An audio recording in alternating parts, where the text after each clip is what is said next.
Hello friends, welcome to our channel. ఈ వీడియోలో మనము భైరవకొండ విశేషాలు తెలుసుకోబోతున్నాము. ఇందులో ముఖ్యంగా ఇక్కడ రావడానికి ఆల్మోస్ట్ 2.5 hours పట్టింది ప్రొద్దుటూరు నుంచి. సో రూట్ అయితే ఇంకా చాలా బాగుంది, ఎక్కడ ఎలాంటి డిస్టర్బెన్స్ లేదు. సో ఇక్కడికి మనం వస్తున్నప్పుడు ఆల్మోస్ట్ ఒక 1/2 kilometer ముందు మనకు రైట్ సైడ్లో ఒక ఇల్లు కనిపిస్తుంది. స్క్రీన్ మీద కనిపిస్తుంది కదా, ఈవిడ పేరు లక్ష్మమ్మ. ఈవిడ ఇక్కడ ఆల్మోస్ట్ 30 years నుంచి అన్నదానం నిర్వహిస్తున్నారు అనమాట.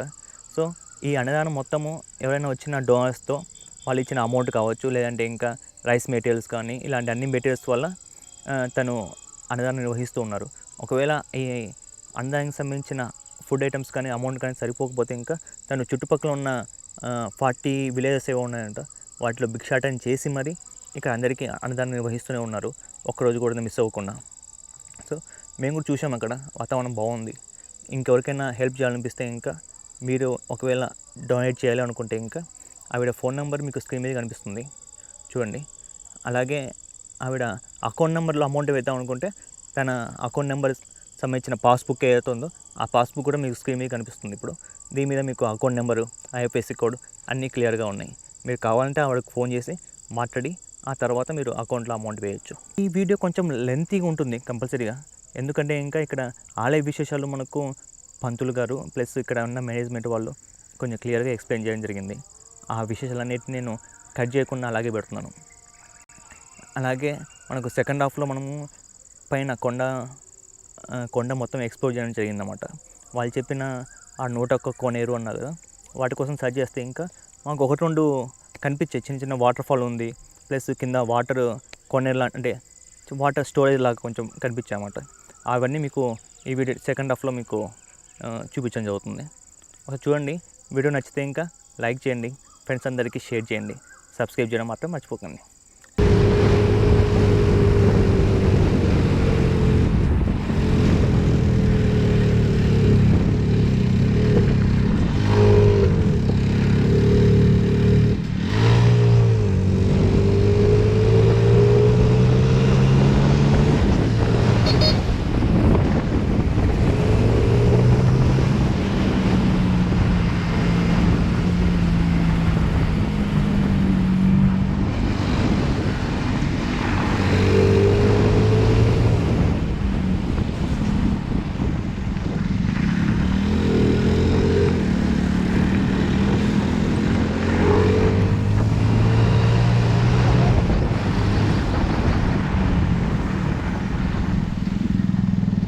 మనం భైరవకొండ చేరుకున్నాము.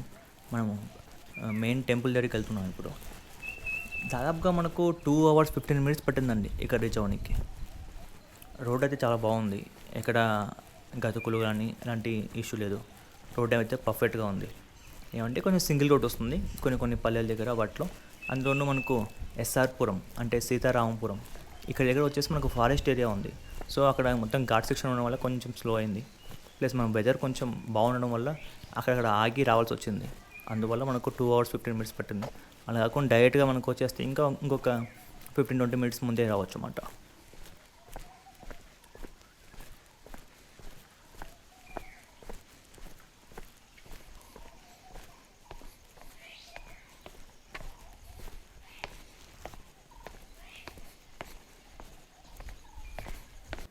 ఇది ప్రధాన ఆలయ సముదాయం.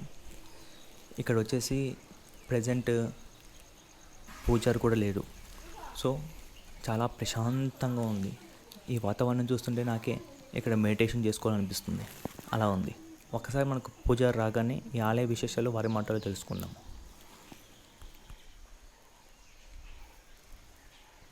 ఈ భైరవకొండ క్షేత్రంలో ప్రధానంగా క్షేత్రపాలకుడు భైరవేశ్వర స్వామి. ఈ భైరవేశ్వర స్వామి పేరు మీదనే ఈ క్షేత్రానికి భైరవకోన అని నామకరణం వచ్చింది. క్షేత్రపాలకుడు, అష్టదిక్పాలకుడు. అందువలన ఈ ప్రదేశంలో ఈ స్వామి ప్రభావం చేత కాకి కూడా సంచరించదు, అనగా శనేశ్వరుడు స్వామి యొక్క ప్రభావం ఇక్కడ లేదు. అదొకటి ప్రత్యేకత. ఈ భైరవేశ్వరుడు స్వామికి ఎదురుగా 3 ముఖాల అమ్మవారు త్రిముఖ దుర్గాదేవి, మహాకాళి, మహాలక్ష్మి, మహాసరస్వతి అలా ముగ్గురు కలిసి త్రిముఖ దుర్గాదేవిగా పిలువబడుతున్నది.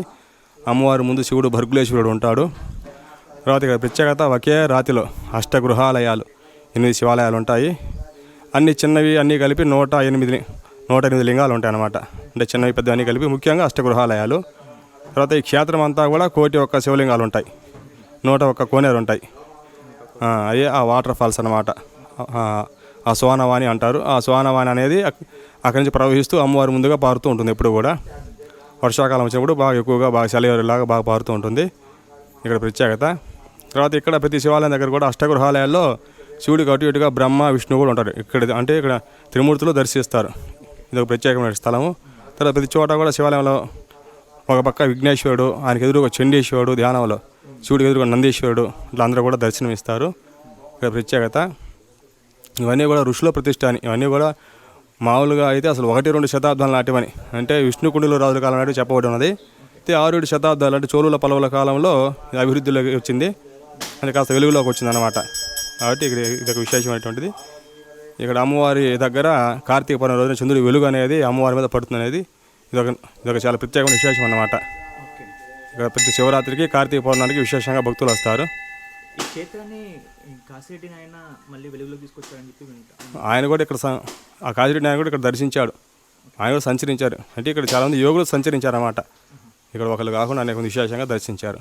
అలాగే లింగాల గట్టు నెక్స్ట్ అదే ఆ కొండపైన పంచలింగాల గట్టు అని, ఆ తర్వాత పంచముఖి దుర్గాదేవి ఉందని అక్కడ విశేషంగా ఉంటుంది. కాకపోతే ఈ కొండపైన మనం కొన్ని లింగాలు దర్శించవచ్చు. కాకపోతే అన్నీ మనం ఈ కోటొక్క లింగాలను మనం చెప్పుకున్నాం కదా, అట్లా అవపడకపోవచ్చు. కానీ కొన్ని మనం కూడా మనకు అక్కడక్కడ దర్శనం ఇస్తాయి. ఈ 101 కోనేరులో చూడొచ్చు, అన్ని స్టెప్స్గా ఉంటాయి. భైరవకోన పురాతన చరిత్ర ద్వాపరయుగం 1వ పాదం నిర్మాణం అయినట్లుగా తాళపత్రాల్లో ఉంది.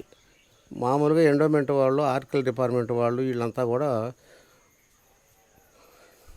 మన మహాబలిపురం టైంలో ఇదే విగ్రహాలు ఉన్నాయి కాబట్టి 6-7 శతాబ్దాల్లో నిర్మాణంగా ఉంటుందని వీళ్ళు ఉదాహరణకు ఒక బోర్డు పెట్టారు. కానీ ఇది తాళపత్రాలను మటుకి ద్వాపరయుగం 1వ పాదం నిర్మాణమైనట్లుగా మాకు ఇక్కడ శాసనాల్లో లిఖించబడి ఉన్నది. ఇది మొత్తం ముని సాంప్రదాయకంగా ఈ భైరవకోన అనేది 12వ నామధేయం. ఇది ప్రతి ముని సాంప్రదాయకంగా ఏ మునులు తపస్సు చేస్తున్నప్పుడు ఆ పేరు వస్తూ వచ్చింది. లాస్ట్కు భైరవకోన అనేది భైరవుడు తపస్సు చేసి ఆగిపోయాడు కాబట్టి భైరవకోనగా నిలబడిపోయింది. ఈ భైరవకోనకు ముందుండే పేరు శివకోన, అంతకుముందు బాగిణి కోన, అట్లా ఆ విధంగా ఎనుక్కుపోతే 12 కోనల పేర్లు వస్తాయి. ఈ భైరవకోన మొత్తం 101 కోనేరు, 1 శివలింగాలతో అలరారుస్తున్నది. కొండపైన ఇట్లాంటి లోయలు 8 ఉన్నాయి. ఇది కాకుండా 10 లోయలు ఇట్లాగే జలపాతాలు, శివలింగాలు అని కూడా ఉన్నాయి. అవన్నీ కూడా మనం వెళ్ళి తిలకించవచ్చు. అయితే కాలిబాటలతోటి అమర్నాథ్ యాత్ర టైపులో వెళ్ళి మనం పైనే బస్సు ఏర్పాటు చేసుకొని వంట పైనే వండుకొని తింటూ 5 రోజులు ఉంటే కానీ అన్నీ కూడా మనం తిరిగి చూడలేము. ఇది మునులు ఋషులు తపస్సు చేస్తూ ఉండేది. 2008 తార్ రోడ్డు వేసిన తర్వాతనే ఇది డెవలప్మెంట్ అయ్యి ఈ భక్తులు ఇరువిగా రావడం జరిగింది. అంతకుముందు యోగులు, బైరేగులు, మునులు ఇక్కడ తపస్సు చేసుకుంటూ మౌన దీక్షలు ఉంటూ ఉండేవాళ్ళు. నా పేరు దుగ్గిరాల కోటయ్య స్వామి. నేను 36 సంవత్సరాల నుంచి ఇక్కడే ఉంటున్నాను. సుబ్బయ్య తాత అని ఇదివరకు లోగడ అన్నపూర్ణ కావిడేసుకొని ఈ చుట్టుపక్కల 40 గ్రామాలు భిక్షాటన చేస్తూ ఆ వచ్చే నూనెతోటి ఇక్కడ అఖండ జ్యోతి వెలిగిస్తూ సాధులకి సజ్జనులకి అన్నదానం చేస్తూ ఉండేవారు. వారు 92లో సజీవ సమాధి అయ్యారు. వారి అనంతరం ఆ కార్యక్రమాలు నిర్వహిస్తూ మేము ఇక్కడే ఉంటున్నాము. ధర్మకర్తల మండలి చైర్మన్ గారి భర్తను నేను. చైర్మన్ గారు శ్రీమతి కమ్మనేతి సుబ్బమ్మ గారు, నా పేరు వెంకటేశ్వర్లు. నా పేరు మరి ప్రస్తుతం అయితే భైరవకోన క్షేత్రానికి ధర్మకర్తల మండలి చైర్మన్గా మా మిసెస్ గారు పనిచేస్తున్నారు. ఈ టైంలో కొన్ని డెవలప్మెంట్ కార్యక్రమాలను చేపట్టాము శరవేగంగా. గౌరవనీయులు మన కనిగిరి నియోజకవర్గ ఎమ్మెల్యే గారు శ్రీ బుర్రా మధుసూదన్ యాదవ్ గారి ఆధ్వర్యంలో, అదేవిధంగా ఎంపీ గారు మాగుంట శ్రీనివాసరెడ్డి గారి సౌజన్యంతో ఇక్కడ కొన్ని అభివృద్ధి పనులు మొదలుపెట్టాము. వాటిని శరవేగంగా ముందుకు తీసుకెళ్తున్నాం. ఫస్ట్ ఆఫ్ ఆల్ ఈ క్షేత్రం ముందు ఈ షెడ్డు, ఎండకు ఈ షెడ్డు వేయడం జరిగింది. అలాగే ఇంకా కొన్ని అభివృద్ధి కార్యక్రమాలని పూర్తి చేయడానికి ప్రయత్నం చేస్తున్నాం. అదేవిధంగా సోనవాన అక్కడ జలపాతం దగ్గర నందీశ్వరులను పెట్టి అక్కడ నుంచి నీళ్లు ఆ నందీశ్వరుల నోటి నుండి జాలువారేటట్లుగా ఒక ప్లాన్ చేసి అది కూడా పూర్తి చేస్తున్నాం. తీసారా సార్? చూసారు. అది కూడా ఆ కార్యక్రమం కూడా వేగంగా చేస్తున్నాం. మరి ఈ క్షేత్రం 6-7 శతాబ్దములు పల్లవులు, చోళులు, పల్లవ రాజు అయినటువంటి రాజరాజ నరేంద్రుని కాలం నాటి నాటిదిగా ఇక్కడ ఉన్నటువంటి శాసనాలను బట్టి పురావస్తు శాఖ వాళ్ళు నివేదించడం జరిగింది. మరి ఇక్కడ ఒకే రాతిలో అష్టశివాలయాలను చెక్కడము ఇక్కడ ప్రసిద్ధి. అదేవిధంగా బ్రహ్మ విష్ణు మహేశ్వరుల్ని దర్శించుకునే క్షేత్రం ఇది. చాలా పవిత్రమైంది, చాలా ముఖ్యమైంది. త్రిమూర్తులను దర్శించే క్షేత్రం దాదాపుగా మన దక్షిణ భారతదేశంలో ఎక్కడా లేదనుకుంటాను. మరి అటువంటి దివ్యక్షేత్రము భైరవకోన. ఈ భైరవకోన ఇక్కడ జలపాతం ఉంది, దానిని సోనవానగా పిలుస్తారు. అది ఇక్కడ త్రిముఖ దుర్గాదేవి ఈశ్వరుల యొక్క పాదం ముందుగా తూర్పు నుంచి పడమరగా ప్రవహించి ఆ తర్వాత ఉత్తరం వైపుగా ఇక్కడ వెళ్తుంది. కొంత దూరం వెళ్ళిన తర్వాత ఆ నీళ్లు కూడా మనకు కనపడవు, అలాగే భూమిలోకి దిగిపోయేటువంటి ఇది ఈ క్షేత్రం. 101 కొలంలు, ఈ కొండంతా 101 కొలంలు, 1,01 లింగాలు ఉన్నాయని ప్రసిద్ధి. అదేవిధంగా కొండపైన 9 కిలోమీటర్ల దూరంలో అరణ్యంలో పంచముఖ దుర్గ కోన కూడా ఒకటి వెలిసి ఉంది. అది ఇంకా పూర్తిగా వెలుగులోకి రాలేదు. దాన్ని తీసుకురావడానికి ఆ ప్రయత్నం కూడా మేము ధర్మకర్తల మండలి తరఫున ప్రయత్నం చేస్తున్నాం. ప్రజెంట్ ఇక్కడికి కూడా మనకు బస్సు ఫెసిలిటీ ఏమైనా ఉందండి? ఇక్కడిది మహాశివరాత్రికి తర్వాత కార్తీక పౌర్ణమి రోజు మాత్రమే, కార్తీక మాసంలో 4 వారాలు ఉంటే 4 వారాలు లేదా 5 వారాలు ఉంటే 5 వారాలు మాత్రమే బస్ ఫెసిలిటీ కల్పిస్తారు. మిగిలిన టైంలో దాదాపుగా అందరూ వారి వారి సొంత వెహికల్స్తోనే రావడం జరుగుతూ ఉంటుంది ఎక్కువగా. ఎందుకంటే ఈ బస్సు అలవాటు కొద్ది రోజులు వేసి తీసేయడం వలన, ఇది వెలుగులోకి పూర్తిగా రానందువలన మరి ఈ క్షేత్రం ఇలాగే ఉంది. కాబట్టి దీన్ని వెలుగులోకి తీసుకురావడానికి మేము శతవిధాల ప్రయత్నం చేస్తున్నామండి. ట్రై చేస్తామండి ఖచ్చితంగా. తప్పకుండా మీ ఛానల్ ద్వారా మీరు సహాయ సహకారాలు అందిస్తారని మీకు ధన్యవాదాలు తెలియజేసుకుంటున్నాను సార్. Thank you.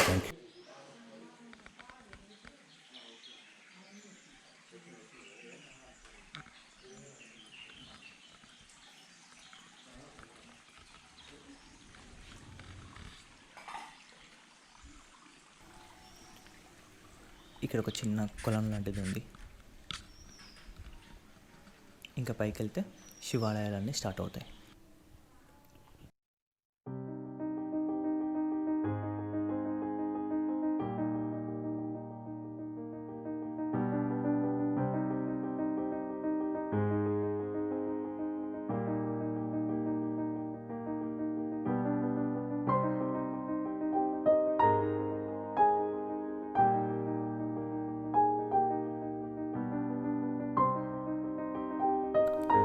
ఇక్కడ మనకు వచ్చేసి 8 మండపాలు ఉంటాయి, అంటే 8 శివలింగాలు ఉంటాయి. మొత్తం వచ్చేసి 108 శివలింగాలు ఉంటాయి. అందులో మెయిన్గా ఒక మండపం ఉండి ఒక గుడిలాగా 8 ఉంటాయి అన్నమాట. ఈ 8లో మొదటిది మనం చూస్తున్నాం ఇప్పుడు.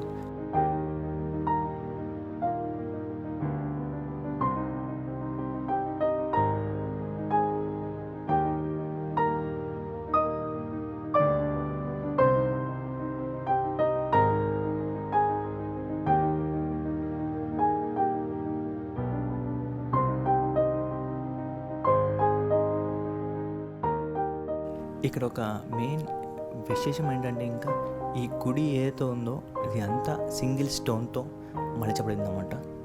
ఒకే స్టోన్లో మనకు అన్ని శివాలయాలు కావచ్చు, అక్కడికి ఎదురుగా ఉన్న నంది, చుట్టూ ఉన్న విగ్రహాలు మొత్తం అన్నీ ఒకే సింగిల్ స్టోన్తో చెక్కబడినాయి అన్నమాట. బయట మనకు ఎడమ వైపున బ్రహ్మ, కుడివైపున విష్ణు కంపల్సరీగా ఉంటారు.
కాళీమాత జ్వాల వస్తుంది ఇట్లా ఉగ్రంగా. అవును.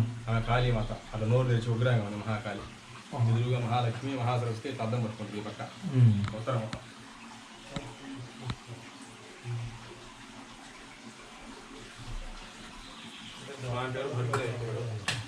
మర్గులేశ్వరుడు.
ఏం లేదు ఫ్రెండ్స్, ఒకసారి పైకి వెళ్తే ఇంకా మంచి వ్యూ దొరుకుతుందేమో రికార్డ్ చేయడానికి, షూట్ చేయడానికి అనుకుని ట్రై చేస్తున్నాం యాక్చువల్గా.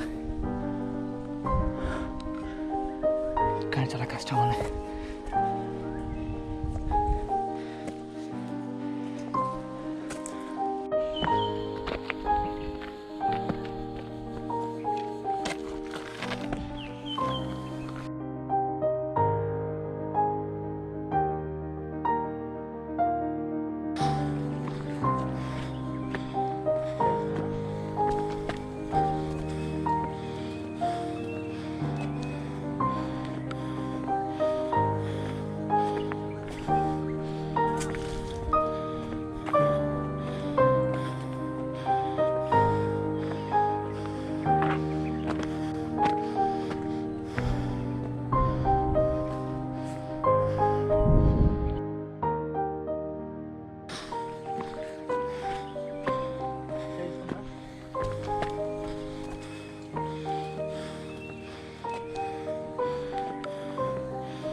ఏంటి అంటే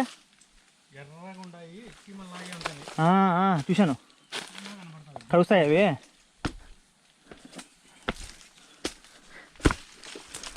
ఓహ్ అందరి కాళ్ళ దగ్గర ఉన్నాయి. అబ్బాయి ఇక్కడ దారి మొత్తం ఇట్లే ఉంది.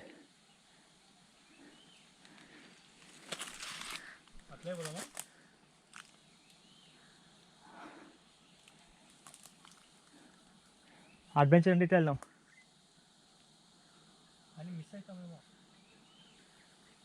వచ్చే బట్టలే వద్దాం.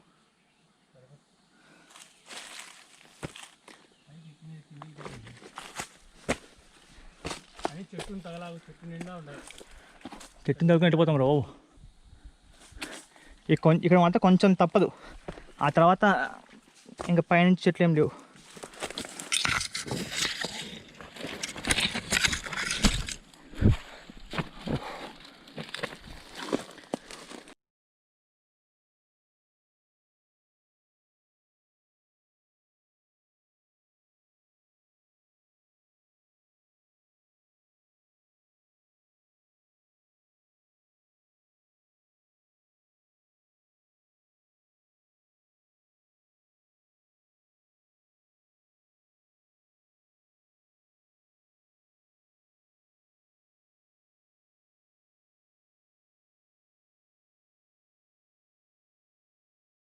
ఫ్రెండ్స్, ఇప్పుడు ఇంకొక కొండ పైకి వచ్చాను.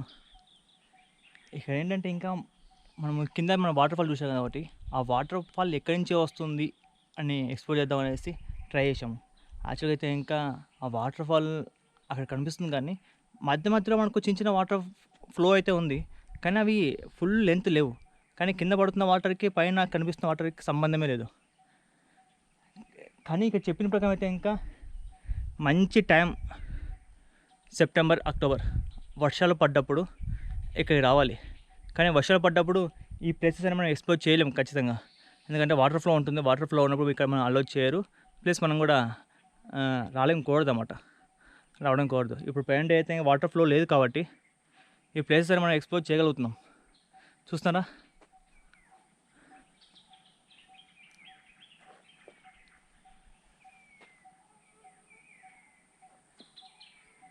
ఫోటోగ్రఫీ అంటే ఇంట్రెస్ట్ ఉన్న వాళ్ళు కెమెరా పట్టుకొని ఇలాంటి ప్లేసెస్కి వస్తే కావాల్సిన ఫొటోస్ వస్తాయి.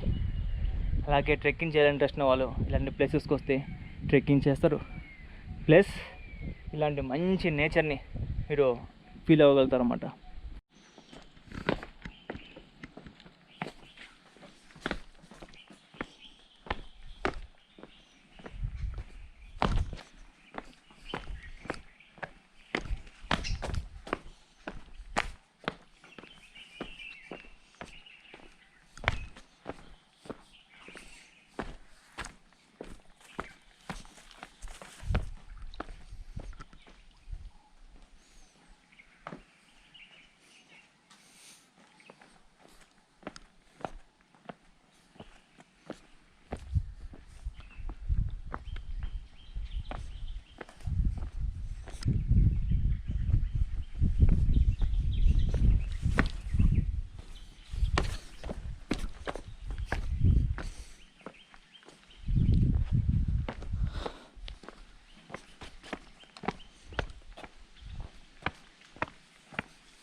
జాగ్రత్త.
ఇక బాటిల్ ఉంది చూడు.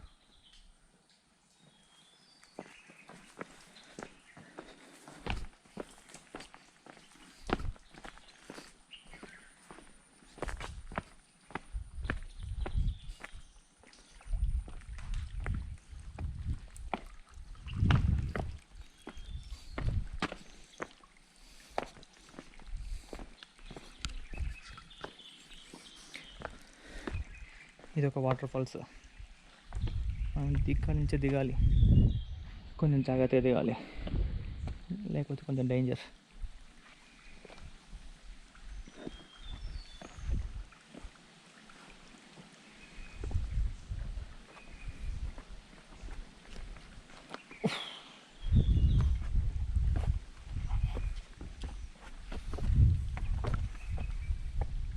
నాకు తెలిసి నువ్వు దిగే వీడియో ఉండాలి, నువ్వు దిగేది వీడియో ఇప్పుడు అర్థమవుతుంది. ఊరికే మనం ఇప్పుడు నువ్వు ఊరికే కొండను తీసుకున్నట్టు ఏం లాభం, దగ్గరగా ఉండడం వల్ల. ఇది మన పరిస్థితి. చాలా జాగ్రత్తగా ఉండాలి, కొంచెం అటు ఇటు అయినా కూడా కింద పడిపోతాం. వెతకాలి, మంచి రూట్ కోసం వెతకాలి.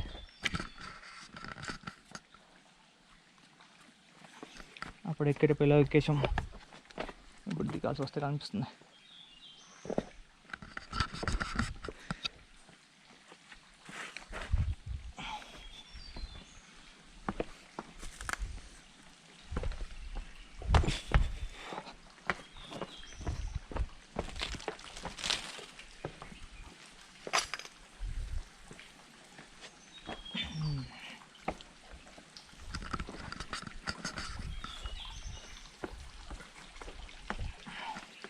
ఈ చేతిలోకి ఈ కెమెరాస్ అవి లేకపోతే ఇంకా బాగానే ఉంటుంది. ఈ కెమెరాస్ అవి ఉండడం వల్ల కొంచెం జాగ్రత్తగా ఉండాలి. ప్రతి స్టెప్ ఆచి తూచి వేయాలి.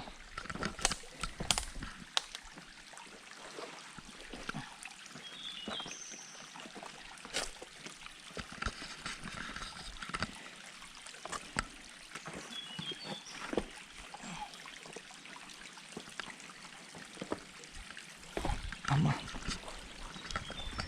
మొత్తానికి దిగేశాం. ఓ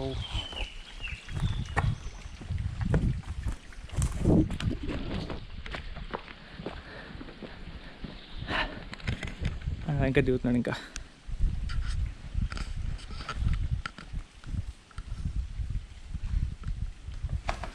జాగ్రత్త జాగ్రత్త.